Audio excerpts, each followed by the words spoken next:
Hi, today I'm doing a series of videos on fractions and specifically multiplying and dividing fractions. This video is just going to talk about multiplying. A fraction is division that hasn't been divided out. 5 divided by 6 is not only a decimal, but it is a repeating decimal. And when you see a decimal, there's often error, and mathematicians like things precise. And that's why mathematicians really like fractions, is because it means everything is precise and perfect. Now, if a fraction is just division that hasn't been divided out yet, and multiplication and division are inverse operators, multiplying or dividing fractions should be pretty seamless. The big mistake I often see with multiplying and dividing fractions is students look for a common denominator. That's extra work. Extra work means you're combining different operators, meaning addition and subtraction with multiplication and division.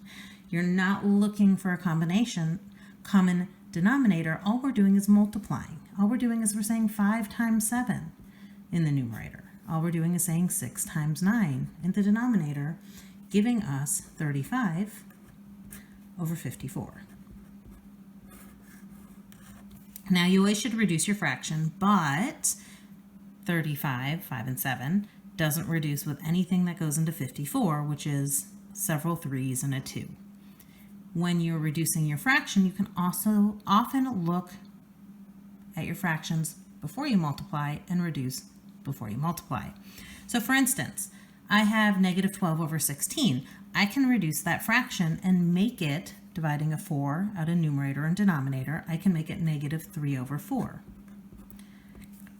Likewise, with negative 12 over 18, I can take a 6 out of numerator and denominator, making this negative 2 thirds.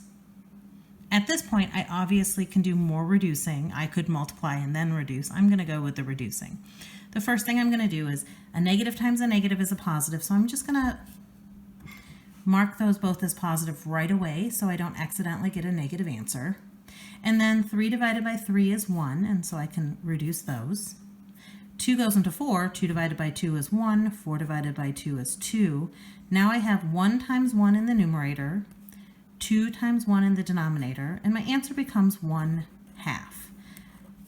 A couple of things to note. When I cross off the 3, I don't just cross it off and leave it in no man's land. I put that 1 there because it's important to remember that the multiplicative identity is 1, and when a number cancels or reduces, it doesn't go to 0. It doesn't just evaporate. It becomes 1. All right, on my last example, the 20 and the 25 can reduce. If I reduce this fraction by dividing out of 5, I have 4 over 5 times negative 1 over 4. Again, just like the 3's over here, the 4's reduce. 4 divided by 4 is 1.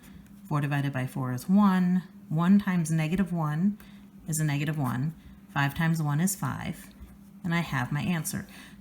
Notice that I'm very meticulous with my negatives. It's very easy to drop a negative, so make sure you know where it is at all times. All right, I hope you enjoyed this video. Please subscribe to my YouTube channel, like my Facebook page, and I'll see you on the next video. Thanks!